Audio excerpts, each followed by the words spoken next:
अरे तू हमें मारने लग रहे है, हम अपने ट्रैक्टर को भी न चलावे। दिल्ली की छाती पर ट्रैक्टर चढ़ेगा, आज नहीं तो कल, और कल नहीं तो परसों। ऐसी भी क्या जल्दी है, हम तो जिएंगे बरसों। दिल्ली पहुंच पाएंगे तो ट्रैक्टर चढ़ा पाएंगे? दिल्ली किसी के बाप की है? आएंगे क्यों दिल्ली, देखिए 543 सीट जीत करके दिखा सकता हूँ मैं ईडी, सीबीआई, इनकम टैक्स और चुनाव आयोग, बस ये 4 दे दो, 5वें की जरूरत नहीं, और कहीं प्रचार करने नहीं जाऊं, 543 जीत के दिखा दूं। कहना क्या चाह रहे हैं इन सारी चीजों से? इन सारी एजेंसीज का नाम ले रहे हैं आप। चुनाव तो निष्पक्ष होता है ना। इस वक्त हम यूपी में मौजूद हैं और आज यहाँ किसान मजदूर महिला महापंचायत का आयोजन किया गया है। राकेश टिकैत भी यहाँ आने वाले हैं और हरिंद्र ताऊ हमारे साथ मौजूद हैं। किसानों के आंदोलन जिस तरीके से चल रहा है, 4 बार मीटिंग हो चुकी है, फिर भी बेनतीजा चीजें निकल रही है। 21 फरवरी तक रुका क्या है? क्या किसान फैसला लेंगे? क्या सरकार की बातें मान लेंगे? क्या आंदोलन रुक जाएगा? ये सारे सवाल उस बीच में है। आज महापंचायत में राकेश टिकैत जी आने वाले, क्या ऐलान करना वो भी देखेंगे। हरिंद्र ताऊ जी, 7 दिन हो गए, 1 हफ्ता हो गया, बॉर्डर पर किसान टिके हुए हैं, आगे सरकार नहीं आने दे रही है, कैसे देख रहे हैं सारी चीजें? देखिए, किसान तो अपनी बात कहने देश की राजधानी प्रधानमंत्री के पास आ रहा था, लेकिन बीच में ऐरे गहरे नत्थू खैरे हमारा रास्ता रोक के बैठ गए। सरकार को ऐरा गहरा नत्थू गहरा बोल रहे हैं। देखिए, जिससे इस भाई से हमें कोई काम ही नहीं है, तो ये हमारे रास्ता क्यों रोक रहा? हम तो यहाँ जा रहे थे, तो इसने रास्ता क्यों रोका? तो ये तो ऐरा गहरा नत्थू खैरा, मान ना मान मैं तेरा मेहमान है। लेकिन उन्होंने ही रोक के रखा है 1 हफ्ते से। देखिए, जिस व्यक्ति ने रास्ता रोक रखा है, ऐसे अच्चर खच्चर कितने आए कितने चले गए। वो बाथरूम करने नहीं जा सकता बिना दिल्ली के आदेश के, ये वो आदमी है। खट्टर जी बोल रहे हैं कि दिल्ली जाने में कोई समस्या नहीं है, लेकिन तरीकों से समस्या है। ट्रैक्टर लेकर दिल्ली जा रहे हैं, इससे तो देश का माहौल बिगड़े। ट्रैक्टर से देश का माहौल कैसे बिगड़ेगा, बता दो। खट्टर जी बोल रहे हैं, बयान करें पूरे। अच्छा, गधा ढेचू ढेचू करने लगे तो क्या घोड़ा चलना बंद कर देगा? गधा बोल रहे हैं आप यहाँ। समझने वाले समझ गए, जो ना समझे वो हटा दिया। लेकिन आपको ये तरीका सही लग रहा है? जिस तरीके से किसानों के जत्थे आप देख रहे हैं, राशन लेकर निकल गए हैं, ऐसा लग रहा है कि घेरने आ रहे हैं। देश में तुमने ऐसा माहौल पैदा क्यों किया? इस किसान को तुमने इतना परेशान क्यों किया कि उसको दिल्ली आना पड़ रहा है? अरे देश के किसान ने आवाज लगाई थी कि हमारी ये मांग है और हम 13 तारीख को दिल्ली आ रहे हैं, तो दिल्ली की सरकार को उठ करके उस किसान के द्वारे जाना चाहिए था। जब ये वोट मांगने हमारे द्वारे आ सकते हैं, तो हमारी समस्या सुनने हमारे द्वारे क्यों नहीं आते? समस्या सुन तो रहे हैं, 4 बार मीटिंग कर चुके हैं। किसने मीटिंग की? कौन थे मीटिंग करने वाले? इतने बड़े बड़े मंत्री हैं। वो मंत्री हैं, चपरासी हैं।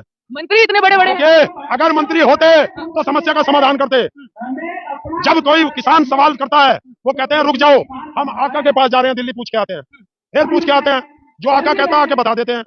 फिर किसान सवाल करते हैं कि रुक जाओ, आका से पूछ के आते हैं। अगर मंत्री है तो अपने विभाग का फुल फ्लैश मंत्री होगा, वही जवाब देता। और चपरासियों का काम क्या होता है? फाइल इस टेबल से उस टेबल तक पहुंचाना और उस टेबल से इस टेबल तक पहुंचाना। इतने बड़े बड़े आरोप किसानों पर लगने शुरू हो गए। 1 हफ्ता आंदोलन को हुआ है, पहले भी ऐसे ही आरोप लगे। अब कहा जा रहा है कि क्या करने आ रहे हैं, बार बार सड़कों पर उतर जाते हैं। ये तरीका नहीं है, सड़कों पर बार बार आ जाना। डराना चाहते हैं? सरकार डरती है, बस यही डर काफी है। अगर डरती है किसान से, अगर डरती तो इतनी सारी चीजें थोड़ी करती। किस तरीके से रोका जा रहा है, ड्रोन से आंसू के गोले फेंके गए हैं, पहली बार ऐसा देखा गया। माँ को किसी कोठरी में बिछाना चाहते हो, कम से कम सोचो। अपनी माँ के बारे में जो करो, लेकिन किसान की माँ को छेड़ने का काम मत करो। अरे मुझे तो आज शहीद भगत सिंह याद आ रहा है। उसकी वो लाइन याद आ रही है कि हमें इन गोरे अंग्रेजों का सामना तो करना होगा, हमें इन गोरे साहबों का सामना तो करना होगा, लेकिन आने वाले वक्त में इन ब्राउन साहबों का भी मुकाबला करना होगा। साथियों, आज वही वक्त आ गया है। वो अंग्रेज, वो गोरे साहब का कानून जिसका 1894 में बदलाव किया था यूपीए की सरकार ने, आज राहुल गांधी ने, सोनिया गांधी जी ने, जिसको किसान के अधिकार लेकर वापस आए थे, आज इस 10 लाख का सूट पहनने वाले ब्राउन साहब ने आज फिर से किसानों के सामने वो गोरे साहब का कानून वापस लाने का काम किया है। आज इस 10 लाख का सूट पहनने वाले ब्राउन साहब को यह बता देना है कि गोरे साहब का वो कानून, जब तक कांग्रेस पार्टी है, जब तक राहुल गांधी है, जब तक सोनिया जी का आशीर्वाद है, जब तक यूथ कांग्रेस का एक एक बच्चा यहाँ पर है, तब तक किसानों की लड़ाई लड़ेगा। ये आज जमीन हक और अध्यादेश जो बीजेपी की सरकार लेकर आई है, मैं पूछना चाहता हूं बीजेपी की सरकार के, उन बीजेपी के लोगों से जो पिछले सदन में भी, पिछली संसद में जब वो वहां पर मौजूद थे, तो सबसे सहमति लेकर इस अध्यादेश को लाया गया था। और उस अध्यादेश को आज उस अध्यादेश को उद्योगपतियों के हाथ में क्यों बेचा जा रहा है? क्या केवल उनको बहुमत उद्योगपतियों ने दिया है? क्या उन किसानों के बेटों ने क्या उनको बहुमत नहीं दिया? अगर ये बात है तो मैं पूछना चाहता हूं मोदी सरकार से।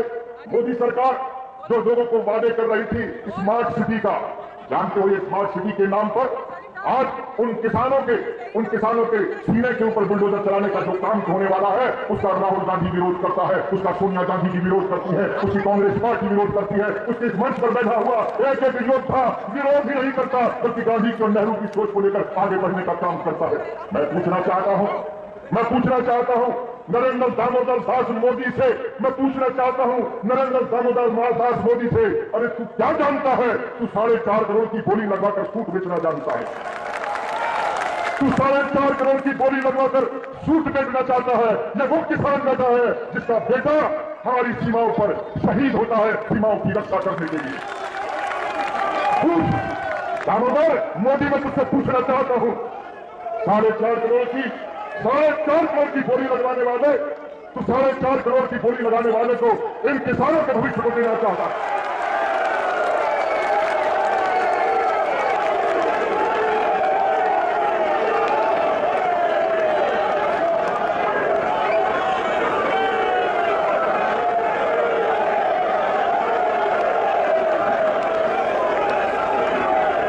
दोस्तों, मुझे खुशी इस बात